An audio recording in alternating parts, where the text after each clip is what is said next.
الحمد لله الحمد لله رب العالمين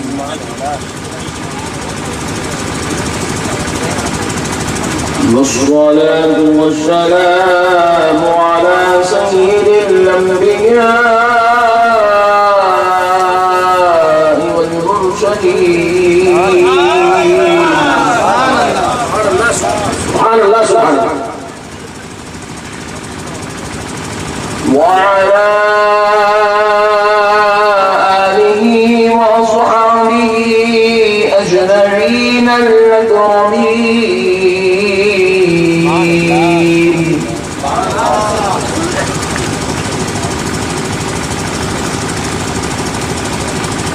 أشهد أن لا إله إلا الله وحده لا شريك له سبحان الله سبحان الله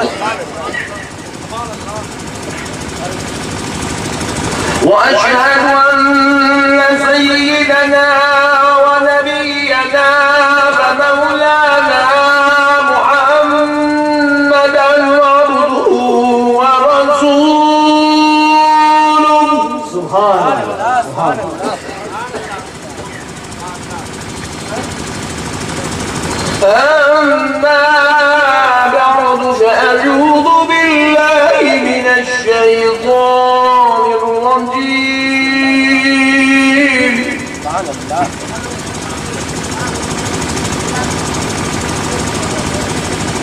بسم الله الرحمن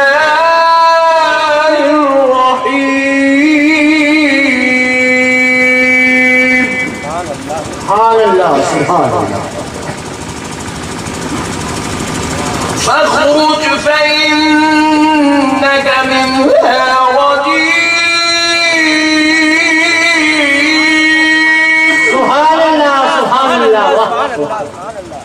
وإن عليك لعنتي إلى يوم الدين سبحان الله سبحان الله سبحان الله قال رب فأنذرني إلى يوم يبعثون سبحان الله قال الله تبارك وتعالى في القرآن المجيد والفرقان الحميد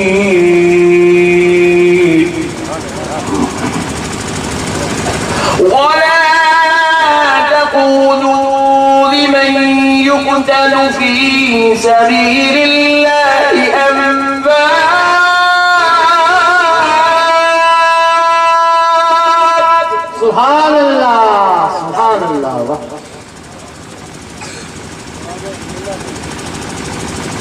بل أحياء ولكن لا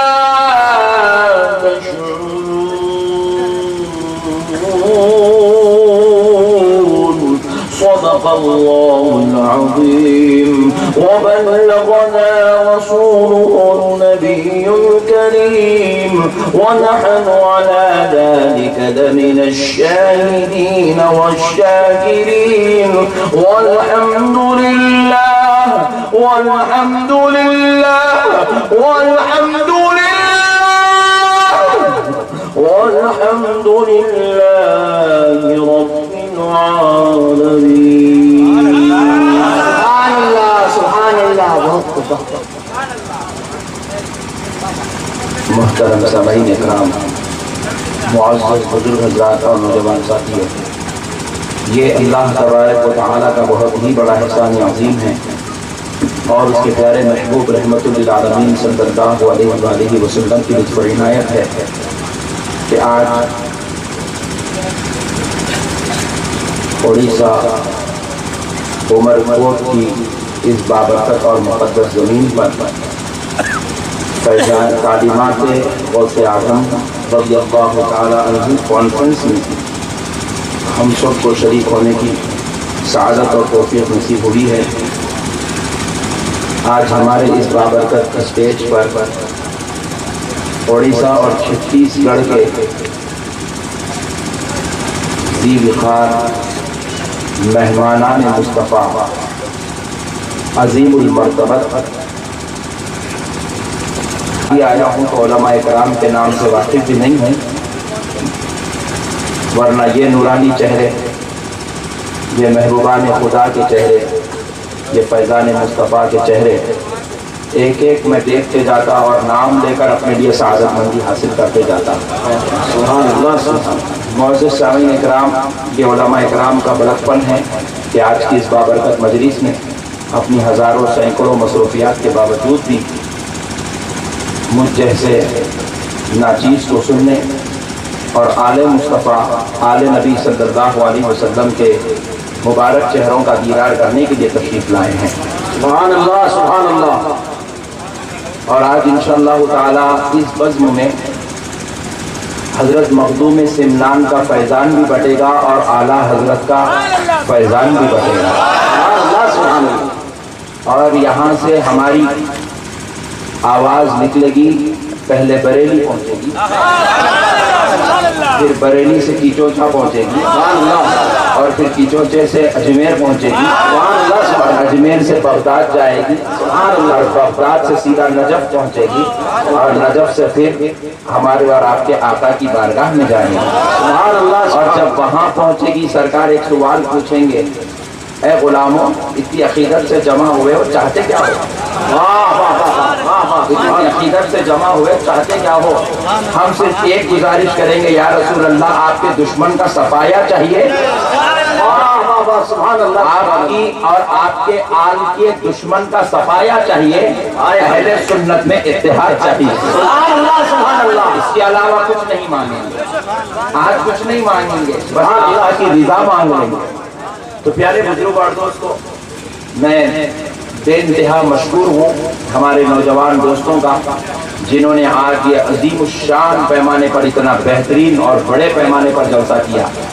آپ یقین مانیے جب ہم لوگ آج عمر کوٹ میں داخل ہوئے تھے تو میں ہمارے ساتھ جو میرے رائے پور کے دوست مجھے لے کر آئے، میں کو بولا ارے یار کیا آج اس گاؤں میں جلسہ ہونے والا ہے؟ تو لوگوں نے کہا جی ہاں مولانا اس گاؤں میں۔ تو ہمارے ساتھ ہمارے بریلی شہر کے اعلیٰ حضرت کے دیوانے شاعر بیٹھے ہوئے تھے، انہوں نے پوچھا کہ بھائی آج پبلک ہوگی کہ نہیں ہوگی؟ تو رائے پور والے بولے کہ وہ ہمارے دوستوں نے مذاقیہ طور پر بولا یہ جتنی روڈ پہ نکلے بس اتنی ہوگی، اس سے زیادہ نہیں ہوگی۔ تو ہمارے شاعر صاحب قبلہ بھی تھوڑے سے ٹھنڈے پڑ گئے تھے اور میں تھوڑا کم ٹھنڈا پڑا تھا۔ تو پیارے بزرگ اور دوست، لیکن یہاں دیکھ رہا ہوں تو ایسا محسوس ہو رہا ہے کہ پورا چھتیس گڑھ کے عاشق یہاں جمع ہو چکے ہیں۔ تو یہ بزرگوں کی بات ہے، اسی لیے کیا خوب کہا گیا ہے، محبوب کی محفل ہے محبوب سجاتے ہیں، محبوب کی محفل ہے محبوب سجاتے ہیں، آتے ہیں وہی جنہیں سرکار بلاتے ہیں۔ ہم کہاں آئے ہیں، ہمیں تو سرکار نے بلایا ہے۔ پیارے بزرگ اور دوستوں قربان جائیں، بہرحال آپ کی عقیدتوں کو لاکھوں سلام، آپ کی عقیدتوں اور محبتوں کو لاکھوں سلام۔ دوستو آج بڑا سرور ہو رہا ہے اس نورانی اور پرکیف منظر کو دیکھ کر۔ آئیے میرے پیارے بزرگ اور دوستوں، میں شکریہ ادا کرتا ہوں میرے دوستوں کا جنہوں نے آج مجھے دعوت دی، اور بالخصوص علامہ آل مصطفیٰ آل نبی آل علی آل غوث اعظم حضرت عالمگیر اشرف صاحب قبلہ کا شکر گزار ہوں، جنہوں نے آج کے اس خصوصی بزم کے لیے مجھے 2 مہینے پہلے قبل حکم دیا تھا کہ مجھے یہاں بیان کرنا ہے، تو میں علامہ عالمگیر اشرف صاحب کی دعوت پر آپ کے درمیان تشریف لایا ہوں، دلبدر ہوا ہوں، اور آج انشاءاللہ العزیز وہ مسائل جو امت کے درمیان ایک معمہ اور اختلاف بن کے رہ گئے، جس کو ایک عام انسان سمجھنا چاہ کے بھی نہیں سمجھ سکتا ہے، کیونکہ لوگ اس کو اتنے آسان انداز میں لوگوں کو بہکا رہے ہیں، گمراہ کر رہے ہیں۔ سوال یہ ہوتا ہے کہ درگاہ کیوں جاتے ہیں؟ تو جواب ملا ہوئے اللہ کے ولی ہیں، اللہ کے نیک بندے ان کے پاس جاتے ہیں۔ تو بولے وہ تو مر چکے ہیں، مردہ ہیں، نعوذ باللہ، مر گئے مٹی میں مل گئے، استغفر اللہ۔ اور پھر کہتے ہیں کہ بھائی وہ تمہاری سن نہیں سکتے، وہ تم کو دیکھ نہیں سکتے، وہ تم کو پہچان نہیں سکتے، وہ تم کو جان نہیں سکتے۔ ڈائریکٹ اللہ سے مانگو، اللہ سے مانگو، اللہ سے مانگو، یہ مہم چل پڑی اور یہ ذہن دے دیا گیا کہ اولیاء اللہ نعوذ باللہ مردہ تھا۔ تو اب اس کے تھوڑے خلاصے کر لیتے ہیں اور پورے مسئلے حل کر لیتے ہوئے انشاءاللہ تعالیٰ قرآن اور حدیث کے حوالے سے آگے بڑھتے ہیں، تاکہ آج کے اس بزم میں جب ہم آئے ہیں تو کچھ فیضان مصطفیٰ لے کر ہی جائے۔ تو پیارے دوستو قربان کا ہے، سب سے پہلا واقعہ آپ دیکھ لیجئے،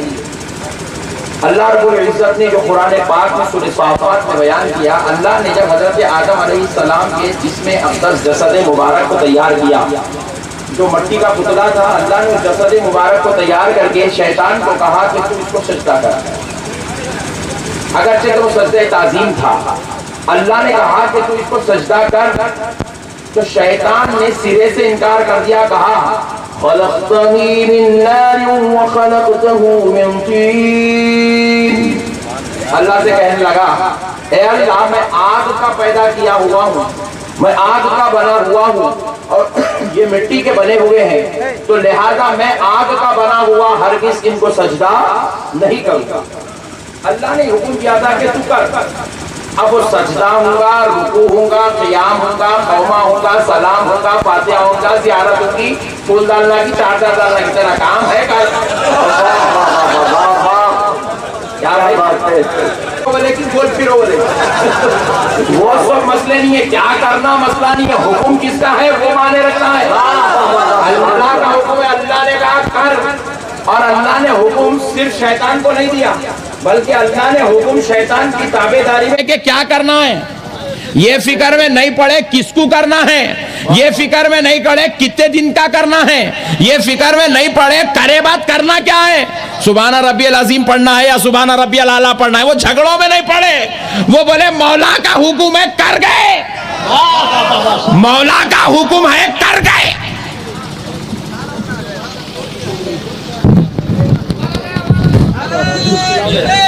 نعرہ تکبیر، نعرہ رسالت، تعلیمات غوث اعظم کانفرنس،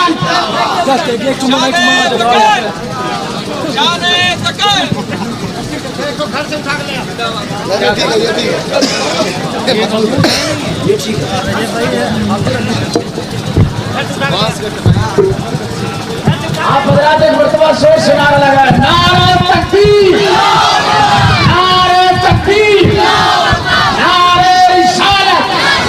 شہنشاہ خطابت، تعلیمات غوث اعظم کانفرنس، فیضان مخدوم اشرف، نعرہ تکبیر، نعرہ رسالت۔ آپ سمجھ رہے ہوں گے کرسی کا قصور ہے، وہ بیچاری کرسی کا قصور نہیں ہے، شیطان کا قصور ہے۔ انہوں نے بولا یہاں پہنچ کے بھی میرے کو نہیں چھوڑ رہا، تو بولے میں نیچے کے کیلے نکال لیتا ہوں، بولا مگر اس کو کیا معلوم انہیں وہ لے لیا تو اور اچھی ملتی بول کے۔ تو پیارے بزرگ اور دوستو، بہرحال قربان جائیں آقا علیہ الصلوۃ والسلام کے، ہمارے رب نے ہمارے نبی پر جو کلام اتارا، اس کلام پاک میں ارشاد فرمایا جا رہا ہے، اللہ رب العزت نے ارشاد فرمایا کہ تو میرے محبوب کو سجدہ کر۔ اور ایک بات یاد رکھو، اللہ نے سجدے کا حکم دونوں کو دیا، فرشتوں کو بھی دیا، جن کو بھی دیا۔ یہ اکڑ گیا اور فرشتے سجدے میں چلے گئے۔ اب پیارے بزرگ اور دوستو، مسئلہ یہ ہوا کہ وہ سجدے میں تو چلے گئے